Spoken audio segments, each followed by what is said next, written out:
What makes buy now, pay later so appealing? It's convenient. The consumer use of buy now, pay later continues to grow.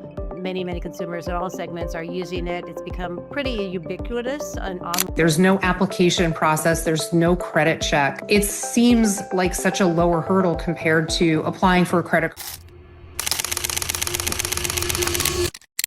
In 2023, a 22-year-old woman in Australia found herself owing money to 5 different buy now, pay later companies. Not because she was reckless, not because she was buying luxury cars or designer handbags. It started with shoes, then clothes, then a new phone.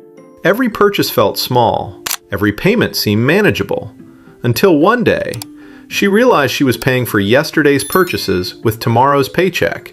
And she isn't alone. Millions of people have embraced buy now, pay later as the smarter alternative to credit cards.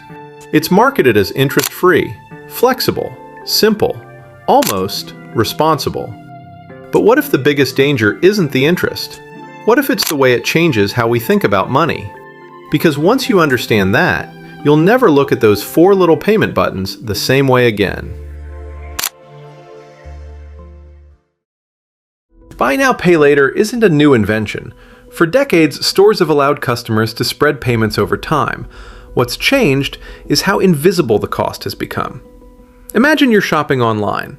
You see a pair of sneakers for $240. You hesitate. That's expensive. Then, almost instantly, another option appears. 4 easy payments of $60. Nothing about the price changed. The shoes are still $240, yet somehow they suddenly feel affordable. Why?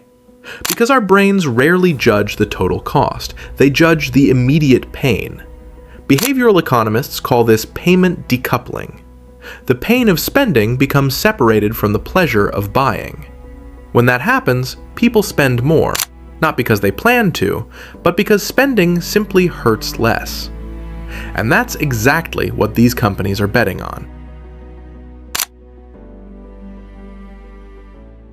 Here's something interesting. Most people believe buy now, pay later companies are selling loans. They're not. They're selling confidence. Confidence that you can afford something today, even if today's bank balance says otherwise.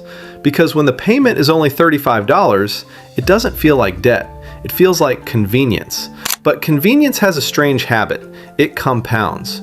1 payment becomes 2, 2 becomes 6. Before long, you're not budgeting around your income, you're budgeting around promises you made weeks ago. And that's when something changes. Your future paycheck stops belonging to your future. It's already been spent. If most purchases are interest-free, how do these companies make billions? It's a fair question.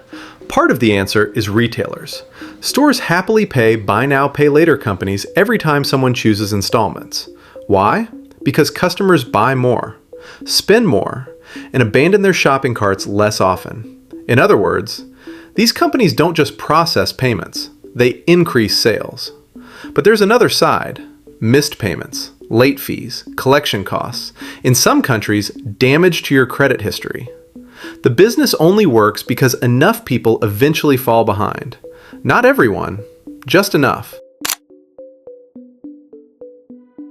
Debt doesn't always arrive looking dangerous. Sometimes it arrives looking convenient. That's what makes buy now, pay later different.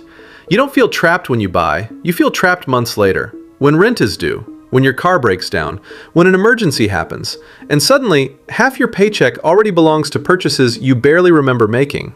That's the trap. So, is buy now, pay later evil? No. Like almost every financial tool, it depends on how it's used. If you already have the cash and simply prefer the flexibility, it can be useful. But if you're using it because it's the only way you can afford something, it may be telling you something important, that you don't actually own more. You've simply borrowed tomorrow.